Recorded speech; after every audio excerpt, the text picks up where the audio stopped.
Daily bread Bible facts. అసలు సంసోను ఎవరు? సంసోను బలం నిజంగా తల వెంట్రుకలలో ఉందా? సంసోను దేవునికి నాజీరు చేయబడ్డాడు. ఆ నాజీరు నియమాలు ఏమిటి అనే విషయాలు ఈ వీడియో ద్వారా పూర్తిగా తెలుసుకుందాం. సంసోను గురించి న్యాయాధిపతులు 13, 14, 15, 16 అధ్యాయాలలో పూర్తిగా వ్రాయబడింది. సంసోను బైబిల్లో అత్యంత మహాబలవంతుడు. ఇజ్రాయేలీయులకు 20 సంవత్సరములు న్యాయాధిపతిగా ఉన్నాడు. సంసోను అనేది హిబ్రూ పదం. దీనికి అర్థం వేడిమి గలవాడు, లేదా సూర్యుని పోలినవాడు, లేదా ప్రకాశించువాడు అని అర్థం. సంసోను తండ్రి పేరు మానోహ, తల్లి పేరు బైబిల్లో ప్రస్తావించబడలేదు. వీరు ఇజ్రాయేలీయులో దాను గోత్రానికి సంబంధించినవారు. దాను గోత్రం నుంచి న్యాయాధిపతులు వస్తారని ఆదికాండంలో యాకోబు ముందుగానే ప్రవచించాడు. ఆదికాండము 49వ అధ్యాయము 16వ వచనం. దాను ఇజ్రాయేలు గోత్రికుల వలె తన ప్రజలకు న్యాయము తీర్చును.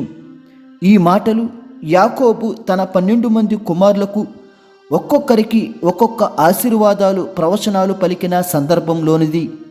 అందులో భాగంగా దాను కుమారుడు గురించి యాకోబు ఈ విధంగా పలికాడు: దాను తన ప్రజలకు న్యాయము తీర్చును అని పలికాడు. ఇది నిజంగా దాను గోత్రం నుంచి వచ్చిన సంసోను రూపంలో ఇది నెరవేరింది. ఎందుకంటే సంసోను 20 సంవత్సరములు ఇజ్రాయేలీయులకు న్యాయాధిపతిగా ఉన్నాడు. ముందుగా మనం సంసోను ఎలా పుట్టాడో తెలుసుకుందాం. న్యాయాధిపతులు 13వ అధ్యాయము 2వ వచనం. ఆ కాలమున దాను వంశస్థుడును జొరియా పట్టణస్థుడైన మానోహ అను ఒకడుండెను. అతని భార్య గొడ్రాలై కానుపు లేక యుండెను.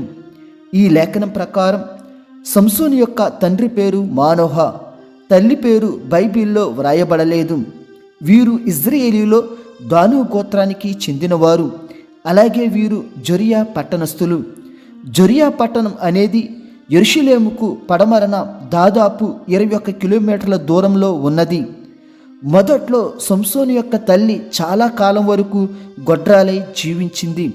ఒక రోజున యెహోవా దూత ప్రత్యక్షమై, నీవు గర్భవతి అయి కుమారుని కందువు, మరియు పుట్టిన బిడ్డ తల మీద మంగళకత్తి వేయకూడదు, మరియు దేవునికి నాజీరు చేయబడినవాడే ఫిలిస్తీయుల చేతిలో నుండి ఆ బిడ్డ ఇజ్రాయేలును రక్షిస్తాడని సంసోను తల్లితో యెహోవా దూత చెప్తాడు. అప్పుడు ఈ మాటలన్నీ తన భర్త అయిన మానోహకు చెప్తుంది. అప్పుడు మానోహ దేవునికి ప్రార్థించి, నీవు పంపిన దైవజనుణ్ణి మరలా పంపి పుట్టబోయే బిడ్డకు ఏమేమి చేయాలో మరలా తెలియచేయమని ప్రార్థించగా, అప్పుడు దేవుడు మానోహ ప్రార్థన విని మరొకసారి మానోహ యొక్క భార్య దగ్గరకు యెహోవా దూత పొలంలో ఉండగా వస్తాడు. అప్పుడు సంసోను తల్లి మానోహకు యెహోవా దూత వచ్చాడని తెలియచేయగా, అప్పుడు మానోహ పుట్టబోయే బిడ్డకు ఏమేమి చేయాలో అని అడుగగా, ఆమె ద్రాక్షరసమునైనను మద్యమునైనను త్రాగకూడదు, అపవిత్రమైన దేనినైనను తినకూడదు, నేను మీకు ఆజ్ఞాపించినదంతయు ఆమె చేసుకొనవలనని మానోహతో చెప్పాను. ఈ నియమాలు సంసోను పుట్టకముందు అతని తల్లి పాటించవలసినవి. ఆమె ద్రాక్షరసము గాని మద్యము గాని త్రాగకూడదు, అపవిత్రమైన ఆహార పదార్థాలు తినకూడదు. అలాగే ఈ లేఖనంలో చూస్తే సంసోను తల మీద మంగళకత్తి వేయకూడదు, దేవునికి నాజీరు చేయాలి. ఇవన్నీ సంసోను యొక్క తల్లిదండ్రులు పాటించవలసిన నియమాలు. అయితే దేవునికి నాజీరు చేయడం అంటే ఏమిటో ఇప్పుడు తెలుసుకుందాం. నాజీరు అనగా వేరుగా ఉండటం లేదా పవిత్రం కావడం అని అర్థం. నాజీరు చేసుకోవడం అంటే ఏమిటంటే స్వచ్ఛందంగా దేవునికి తమను తాము సమర్పించుకునే వ్యక్తులను నాజీరు చేసుకోవడం అంటారు. ఈ నాజీరు నియమాల గురించి సంఖ్యాకాండము 6వ అధ్యాయంలో పూర్తిగా వ్రాయబడింది. ఇందులో నాజీరు మొక్కుబడికి ప్రధానంగా 5 లక్షణాలు ఉన్నాయి.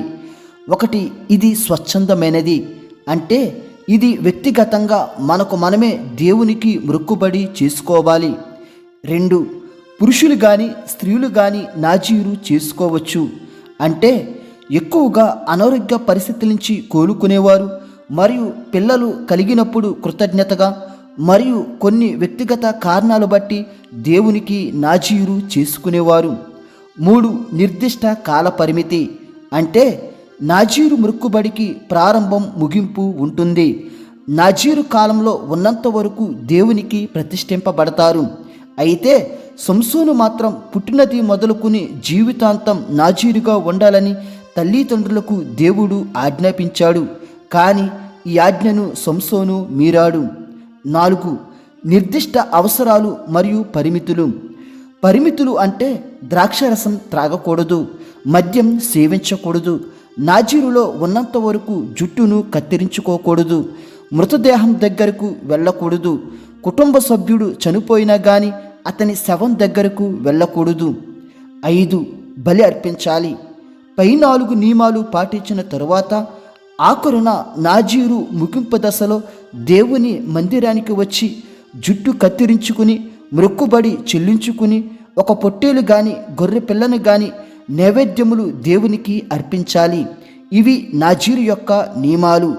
ఇవి సంసోను తోచా తప్పకుండా పాటించాలి. ఈ మాటలన్నీ యెహోవా దూత సంసోను తల్లిదండ్రులకు చెప్పగా అప్పుడు మానోహ ఒక మేకపిల్లను తెచ్చి నైవేద్యంగా అర్పిస్తాడు. అప్పుడు ఆ అగ్ని జ్వాలల నుంచి యెహోవా దూత పరమునకు వెళ్ళిపోతాడు. ఆ తరువాత దేవుడు చెప్పిన రీతిగానే మానోహ యొక్క భార్య గర్భము ధరించి సంసోనును కంటాది. నిర్గమకాండము 13వ అధ్యాయము 24వ వచనం. తరువాత ఆ స్త్రీ కుమార్ని కని అతనికి సంసోను అని పేరు పెట్టెను.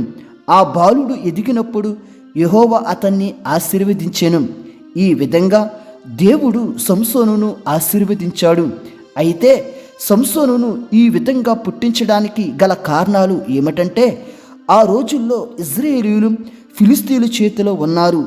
40 సంవత్సరములు ఇశ్రాయేలీయులను ఫిలిస్తీయులు ఏలుతున్నారు. ఈ ఫిలిస్తీయుల చేతిలో నుండి ఇశ్రాయేలీయులను విడిపించడానికే సంసోనును దేవుడు నాజీరు చేయబడినవాడిగా పుట్టించాడు. ఎందుకంటే ఫిలిస్తీయులు బలవంతులు, ప్రధాన శత్రువులు, ప్రక్కలో బల్లెంలా ఉంటారు. అందుకు వీరి నుండి ఇశ్రాయేలీయులకు విముక్తి కలిగించుటకు దేవుడు సంసోనును పుట్టించాడు. ఈ విధంగా సంసోను పుట్టిన దగ్గర నుండి అతని ఎదుగుదలలో దేవుడు తోడుగా ఉన్నాడు. ఈ విధంగా కొన్ని రోజులు గడిచిన తరువాత ఒక రోజున సంసోను ఫిలిస్తీయుల దేశంలో తిమ్నాతు అను ప్రాంతంలో ఒక ఆమెను చూసి పెండ్లి చేసుకోవాలి అనుకున్నాడు. న్యాయాధిపతులు 14వ అధ్యాయము 1వ వచనం. సంసోను తిమ్నాతునకు వెళ్ళి తిమ్నాతులో ఫిలిస్తీయుల కుమార్తెలలో ఒకతెను చూచెను. ఈ విధంగా శత్రువులైన ఫిలిస్తీయుల కుమార్తెలలో ఒకదాన్ని వివాహం చేసుకుంటానని తన తల్లిదండ్రులకు సంసోను చెప్తాడు. ఇంతకీ ఫిలిస్తీయుల దేశం ఇజ్రాయేలు దేశానికి సరిహద్దును పంచుకుంటూ ఉంటుంది. గాజా ప్రాంతం అనగా ఫిలిస్తీయుల దేశమే. ఈ విధంగా అన్య స్త్రీని పెండ్లి చేసుకుంటానని తల్లిదండ్రులకు సంసోను చెప్పగా తల్లిదండ్రులు ఒప్పుకోలేదు. ఎందుకంటే స్వజనుల్లోనే పెండ్లి చేసుకోవాలని ఆజ్ఞ ఉన్నది. ఈ విషయాన్నే సంసోనుకు వారి తల్లిదండ్రులు తెలియజేస్తారు. ద్వితీయోపదేశకాండము 7వ అధ్యాయము 3వ వచనం. నీవు వారితో వియ్యమందకూడదు, వాని కుమారునికి నీ కుమార్తె నీయకూడదు, నీ కుమారునికి వాని కుమార్తెను పుచ్చుకొనకూడదు. ఈ లేఖనం ప్రకారం ఇశ్రాయేలీయులు అన్య స్త్రీని గాని అన్య పురుషుని గాని పెండ్లి చేసుకొనకూడదు. ఈ విషయాన్నే సంసోను తల్లిదండ్రులు సంసోనుకు చెప్తారు. అయినా నాకు ఆమె కావాలని సంసోను బలవంతం చేయగా ఆమెతో పెండ్లి చేయడానికి తిమ్నాతుకు వెళతారు. అప్పుడు మార్గం మధ్యలో కొదమ సింహం ఎదురుగా వచ్చి గర్జించగా అప్పుడు సంసోను ఒక మేకపిల్లను చీల్చినట్టు కొదమ సింహాన్ని చీల్చి చంపేస్తాడు. అలా ఫిలిస్తీయుల స్త్రీని చేరుకుని ఆమెను బహుగా ఇష్టపడి ఆమెను సంసోను పెండ్లి చేసుకుంటాడు. ఈ విధంగా సంసోను అన్య స్త్రీని పెండ్లి చేసుకోవడం కూడా దేవుని ఏర్పాటుగానే మనం భావించాలి. ఎందుకంటే ఫిలిస్తీయులలో ఏదో ఒక వివాదం రప్పించి ఫిలిస్తీయులను సంసోను చేత చెదరగొట్టాలన్నదే దేవుని ఉద్దేశం. అయితే ఫిలిస్తీయులకేమైనా చేయుటకై యెహోవా చేత అతడు రేపబడుచున్న మాట అతని తల్లిదండ్రులు తెలుసుకొనలేదు. ఈ లేఖనం ప్రకారం ఫిలిస్తీయులను అణగద్రొక్కడానికే దేవుడు వారిలో ఒక స్త్రీని సంసోను పెండ్లి చేసుకునే విధంగా దేవుడు కలగజేశాడు. అయితే ఇప్పుడు ఫిలిస్తీయులను అణగకొట్టడానికి సంసోనుతో వారికి ఎటువంటి వివాదాలు వచ్చాయో తెలుసుకుందాం. 1. పొడుపు కత్తి విషయంలో 30 మంది ఫిలిస్తీయులను సంసోను చంపేశాడు. 2. ఫిలిస్తీయుల గోధుమ పంటలను, ద్రాక్ష తోటలను, ఒలివ తోటలను 30 నక్కలకు దివిటీలను వెలిగించి ఆ మంటలతో ఆ పొలాలను కాల్చేశాడు. మరియు అక్కడ కొంతమందిని ఎముకలు విరిగేలాగున చంపేశాడు. 3. 1000 మంది ఫిలిస్తీయులను గాడిద దవడ ఎముకతో కొట్టి చంపేశాడు. 4. గాజాలో ఒక వేశ్యతో కలిసినప్పుడు సంసోనును చంపడానికి ప్రయత్నిస్తే అప్పుడు పట్టణపు తలుపులను ద్వారబంధాలతో సహా ఎత్తుకుపోయి తప్పించుకున్నాడు. ఇప్పుడు చెప్పిన దానిలో పొడుపు కథ విషయంలోనే సంసోనుకు ఫిలిస్తీయులకు మొదట గొడవ ప్రారంభం అయ్యింది. ఆ గొడవతో ఇంకొక గొడవ జోడయ్యి అతను చనిపోయేంత వరకు సాగింది. అయితే వీడియో పరిధి దృష్ట్యా ఈ 4 పాయింట్లను వివరంగా చెప్తే 1 గంట సమయం తీసుకుంటుంది. మీరు న్యాయాధిపతులు 14, 15, 16 అధ్యాయాలు చదివితే మీకు చాలా తేలికగా ఈ 4 పాయింట్లు అర్థమవుతాయి. కావున వీక్షకులు అర్థం చేసుకోగలరు. మొదటి 3 పాయింట్లలో సంసోను తప్పు చేసినట్టుగా మనకు అనిపించదు. ఈ విషయంలో న్యాయపరంగానే సంసోను చేశాడు. ఎందుకంటే అదే ఫిలిస్తీయులు సంసోను యొక్క మొదటి భార్యను, ఆమె తండ్రిని కాల్చి చంపేశారు. అందుకే సంసోను ఇవన్నీ చేయాల్సి వచ్చింది. ఆ తరువాత రెండవది అయిన గాజాలో ఒక వేశ్యను చేరతాడు. ఆ తరువాత మూడవది అయిన దెలీలా అను స్త్రీతో సంసోను సంబంధం కుదుర్చుకుంటాడు. ఇక్కడి నుంచే అసలు కథ ప్రారంభం అవుతుంది. న్యాయాధిపతులు 16వ అధ్యాయము 4, 5 వచనములు.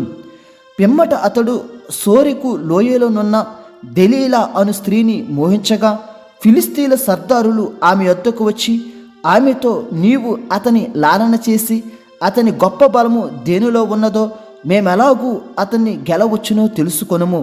మేము అతన్ని బంధించి అతని గర్వము అనుపుదుము. అప్పుడు మాలో ప్రతివాడును 1100 వెండి నాణెములను నీకిచ్చేదమని చెప్పిరి. ఈ లేఖనం ప్రకారం ఫిలిస్తీయులు సంసోనును ఎలా చంపుదామని అనేక ప్రయత్నాలు చేస్తున్నారు. కానీ సంసోను బలం ముందు వారి బలం చాలకపోయెను. అయితే సంసోను యొక్క బలం తెలుసుకుని అతన్ని చంపడానికి దెలీలా స్త్రీని ఫిలిస్తీయులు ఆశ్రయించి అతని బలం చెప్తే నీకు 1100 వెండి నాణేలు ఇస్తామని చెప్తారు. అంటే ఇది దాదాపు 63 కేజీలపైనే వెండి. ఇది అప్పట్లో చాలా ఎక్కువ. అప్పుడు దెలీలా డబ్బుని ప్రేమించి సంసోను యొక్క బలం చెప్పడానికి అంగీకరించింది. అప్పటి నుంచి నీ బలం ఎక్కడుందో చెప్పమని దెలీలా సంసోనును అడుగుతుంది. కానీ సంసోను నిజం చెప్పడు.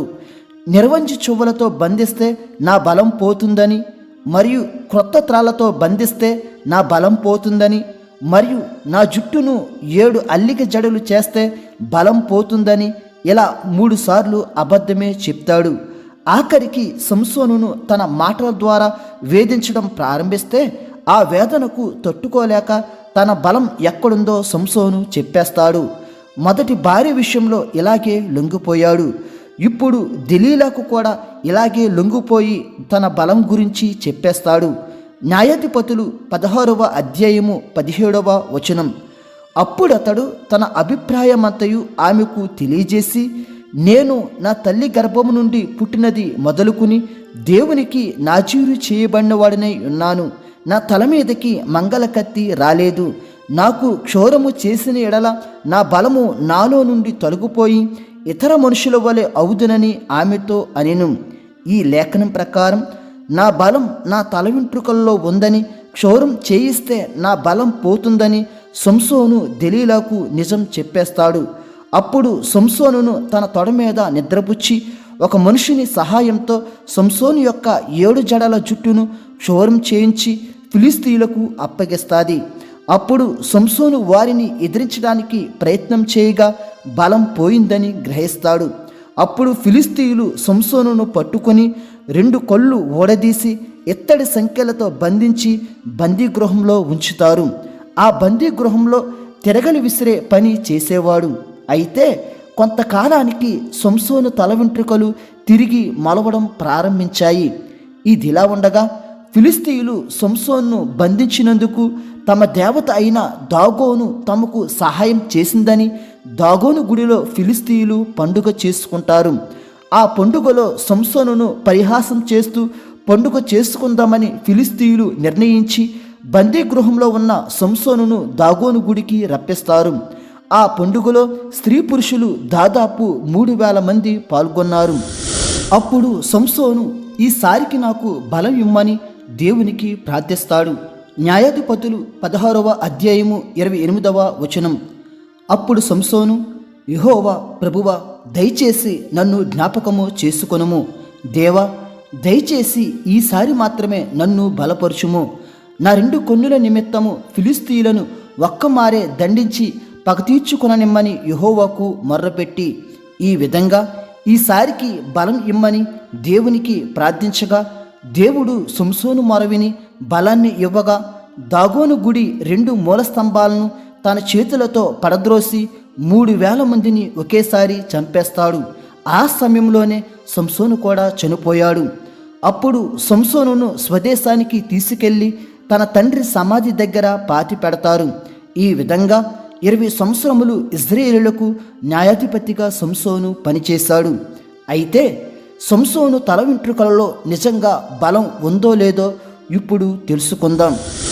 సాధారణంగా ఏ మానవుడికి కూడా తల వెంట్రుకలలో బలం ఉండదు. అవి కత్తిరించినంత మాత్రాన బలం పోవడం రావడం వంటి జరగవు. కానీ సంసోను విషయానికి వస్తే క్షౌరం చేయించగానే బలం పోయి శత్రువులకు అప్పగించబడ్డాడు. దీన్ని బట్టి సంసోను తల వెంట్రుకలలో బలం ఉందనే మనం అనుకుంటాం. కానీ తల వెంట్రుకలలో బలం అయితే లేదు. ఎందుకంటే సంసోను నాజీరు చేయబడ్డాడు. కావున తల వెంట్రుకలు కత్తిరించినంత వరకు దేవుని ఆత్మ అతనిలో ఉంటుంది. తల వెంట్రుకలు కత్తిరిస్తే మాత్రం దేవుని ఆత్మ అతనిలో ఉండదు. సంసోను విషయంలో అదే జరిగింది. తల వెంట్రుకలు కత్తిరించగానే దేవుని ఆత్మ ఎడబాసింది. అంటే సంసోను తల వెంట్రుకల వెనుక ఉన్నది దేవుని ఆత్మ. దేవుని ఆత్మ సంసోన్లో ఉండడం వలనే సంసోన్లో అంత బలం ఉన్నది. లేకపోతే సాధారణ మనిషి బలమే సంసోనుకు ఉంటుంది. కొంతమంది అతని దేహ దారుఢ్యం బట్టి అతని కండలు బట్టి బలం ఉంది అనుకుంటారు. కానీ ఒకవేళ అతడు సన్నగా ఉన్నా కానీ దేవుని ఆత్మ అతనిలో ఉంది కాబట్టి బలవంతుడు అయ్యాడు. ఇంకా మీకు అర్థమయ్యేలా చెప్పాలంటే సంసోను కొదమ సింహాన్ని చంపినప్పుడు అతని బలం వల్ల కొదమ సింహాన్ని చంపలేదు.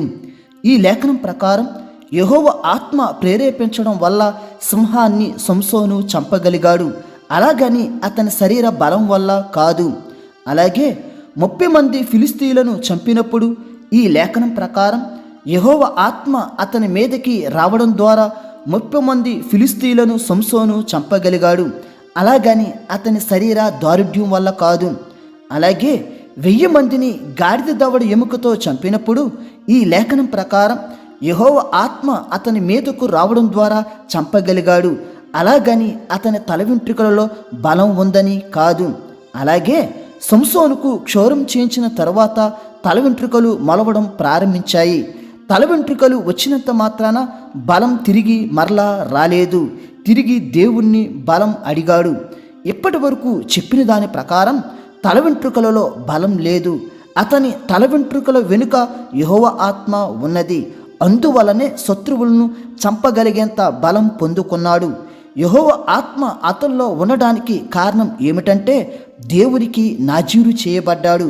నాజీరు చేయబడినప్పుడు దాని నియమాలు ఖచ్చితంగా పాటించాలి. కానీ ఆఖరిలో సంసోను దెలీలా మాటలు నమ్మి మోసపోయాడు. నాజీరుగా ఉన్నంతసేపు దేవుని ఆత్మ ఉన్నది. ఎప్పుడైతే తల వెంట్రుకలు కత్తిరించబడ్డాయో దేవుని ఆత్మ ఎడబాసింది. అందుకే దేవుని ఆత్మ ఉన్నంతసేపు బలవంతుడయ్యాడు. విడిచిపెట్టాక బలహీనుడు అయ్యాడు. అప్పుడు తిరిగి బలం పొందుకోవడానికి తిరిగి మరలా దేవుణ్ణే అడగడం జరిగింది. అలాగని వెంట్రుకలు పెరిగాయి కదా అని బలం వస్తుందని అనుకోలేదు. ఈ విధంగా సంసోను బలం వెనుక దేవుడున్నాడు. అలాగే మనం కూడా దేవునిలో ప్రతిష్ఠింపబడినప్పుడు ఆయన బలం మనకు ఎల్లప్పుడూ ఉంటుంది. అలాగని సంసోను అవిశ్వాసి కాదు. సంసోను విశ్వాసి, నీతి కార్యాలు చేశాడని ఈ లేఖనం రుజువు చేస్తుంది. కానీ సంసోను స్త్రీ లోలుడు, అందుకే దానికి తగ్గ శ్రమలు కొని తెచ్చుకున్నాడు. ఈ వీడియో మీకు ఆశీర్వాదకరంగా ఉన్నట్లయితే లైక్ చేసి సబ్స్క్రైబ్ చేసుకోవడం మర్చిపోవద్దు. దేవుడు మిమ్ములను మీ కుటుంబములను దీవించునుగాక. ఆమేన్.